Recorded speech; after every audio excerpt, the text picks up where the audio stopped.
by Marianne. Levin looked before him and saw a herd of cattle. Then he caught sight of his trap with Raven in the shafts, and the coachman, who, driving up to the herd, said something to the herdsman. Then he heard the rattle of the wheels and the snort of the sleek horse close by him, but he was so buried in his thoughts that he did not even wonder why the coachman had come for him. He only thought of that when the coachman had driven quite up to him and shouted to him, "The mistress sent me.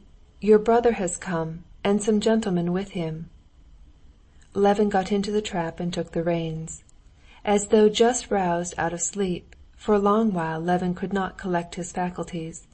He stared at the sleek horse flecked with lather between his haunches and on his neck, where the harness rubbed, stared at Ivan, the coachman, sitting beside him, and remembered that he was expecting his brother, thought that his wife was most likely uneasy at his long absence, and tried to guess who was the visitor who had come with his brother.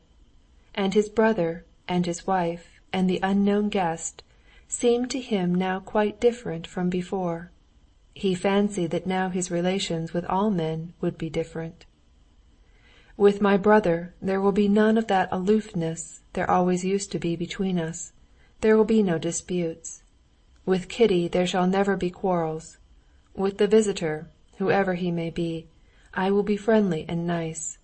With the servants, with Ivan, it will all be different." Pulling the stiff rein and holding in the good horse that snorted with impatience and seemed begging to be let go, Levin looked round at Ivan sitting beside him, not knowing what to do with his unoccupied hands, continually pressing down his shirt as it puffed out, and he tried to find something to start a conversation about with him. He would have said that Ivan had pulled the saddle-girth up too high, but that was like blame, and he longed for friendly, warm talk. Nothing else occurred to him. "Your honor must keep to the right and mind that stump," said the coachman, pulling the rein Levin held. "Please don't touch, and don't teach me," said Levin, angered by this interference. Now, as always, interference made him angry, and he felt sorrowfully at once how mistaken had been his supposition that his spiritual condition could immediately change him in contact with reality. He was not a quarter of a mile from home when he saw Grisha and Tanya running to meet him. "Uncle Kostya, Mamma's coming, and grandfather, and Sergey Ivanovitch, and someone else," they said, clambering up into the trap. "Who is he?" "An awful, terrible person, and he does like this with his arms," said Tanya, getting up into the trap and mimicking Katavasov. "Old or young?" asked Levin, laughing, reminded of someone, he did not know whom, by Tanya's performance. "Oh, I hope it's not a tiresome person," thought Levin. As soon as he turned, at a bend in the road, and saw the party coming, Levin recognized Katavasov in a straw hat, walking along swinging his arms just as Tanya had shown him. Katavasov was very fond of discussing metaphysics, having derived his notions from natural science writers who had never studied metaphysics, and in Moscow Levin had had many arguments with him of late. And one of these arguments, in which Katavasov had obviously considered that he came off victorious, was the first thing Levin thought of as he recognized him. "No, whatever I do, I won't argue and give utterance to my ideas lightly," he thought. Getting out of the trap and greeting his brother and Katavasov, Levin asked about his wife. "She has taken Mitya to Kolok, a copse near the house. She meant to have him out there because it's so hot indoors," said Dolly. Levin had always advised his wife not to take the baby to the wood, thinking it unsafe, and he was not pleased to hear this. "She rushes about from place to place with him," said the prince, smiling. "I advised her to try putting him in the ice cellar." "She meant to come to the bee house. She thought you would be there. We are going there," said Dolly. "Well, and what are you doing?" said Sergey Ivanovitch, falling back from the rest and walking beside him. "Oh, nothing special. Busy as usual with the land," answered Levin. "Well, what about you? Come for long? We have been expecting you for such a long time." "Only for a fortnight. I have a great deal to do in Moscow." At these words the brothers' eyes met, and Levin, in spite of the desire he always had, stronger than ever just now, to be on affectionate and still more open terms with his brother, felt an awkwardness in looking at him. He dropped his eyes and did not know what to say. Casting over the subjects of conversation that would be pleasant to Sergey Ivanovitch, and would keep him off the subject of the Servian war and the Slavonic question, at which he had hinted by the allusion to what he had to do in Moscow, Levin began to talk of Sergey Ivanovitch's book.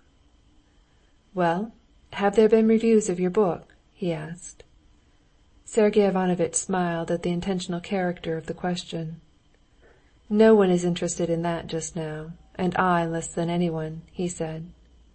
"Just look, Darya Alexandrovna, we shall have a shower," he added, pointing with a sunshade at the white rain clouds that showed above the aspen trees. And these words were enough to re-establish again between the brothers that tone, hardly hostile, but chilly, which Levin had been so longing to avoid. Levin went up to Katavasov. "It was jolly of you to make up your mind to come," he said to him. "I've been meaning to for a long while. Now we shall have some discussion. We'll see to that. Have you been reading Spencer?" "No, I've not finished reading him," said Levin, "but I don't need him now." "How's that? That's interesting. Why so?" "I mean that I'm fully convinced that the solution of the problems that interest me I shall never find in him and his like. Now." But Katavasov's serene and good-humored expression suddenly struck him, and he felt such tenderness for his own happy mood, which he was unmistakably disturbing by this conversation, that he remembered his resolution and stopped short. "But we'll talk later on," he added. "If we're going to the bee-house, it's this way, along this little path," he said, addressing them all. Going along the narrow path to a little uncut meadow covered on one side with thick clumps of brilliant heartsease, among which stood up here and there dark green tufts of hellebore, Levin settled his guests in the dense, cool shade of the young aspens on a bench and some stumps purposely put there for visitors to the bee-house who might be afraid of the bees, and he went off himself to the hut to get bread, cucumbers, and fresh honey to regale them with. Trying to make his movements as deliberate as possible, and listening to the bees that buzzed more and more frequently past him, he walked along the little path to the hut. In the very entry one bee hummed angrily, caught in his beard, but he carefully extricated it.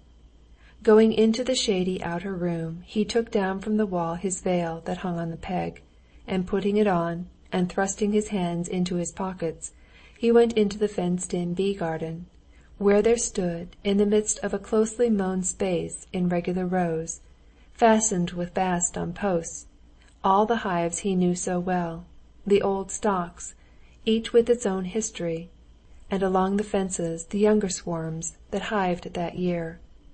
In front of the openings of the hives, it made his eyes giddy to watch the bees and drones whirling round and round about the same spot, while among them the working bees flew in and out with the spoils or in search of them, always in the same direction into the wood, to the flowering lime trees, and back to the hives. His ears were filled with the incessant hum in various notes, now the busy hum of the working bee flying quickly off, then the blaring of the lazy drone, and the excited buzz of the bees on guard protecting their property from the enemy and preparing to sting. On the farther side of the fence the old beekeeper was shaving a hoop for a tub, and he did not see Levin. Levin stood still in the midst of the beehives and did not call him. He was glad of a chance to be alone, to recover from the influence of ordinary actual life, which had already depressed his happy mood. He thought that he had already had time to lose his temper with Ivan, to show coolness to his brother, and to talk flippantly with Katavasov. "Can it have been only a momentary mood, and will it pass and leave no trace?" he thought. But the same instant, going back to his mood, he felt with delight that something new and important had happened to him. Real life had only for a time overcast the spiritual peace he had found, but it was still untouched within him. Just as the bees, whirling round him, now menacing him and distracting his attention, prevented him from enjoying complete physical peace, forced him to restrain his movements to avoid them, so had the petty cares that had swarmed around him from the moment he got into the trap restricted his spiritual freedom. But that lasted only so long as he was among them. Just as his bodily strength was still unaffected, in spite of the bees, so too was the spiritual strength that he had just become aware of. End of chapter 14.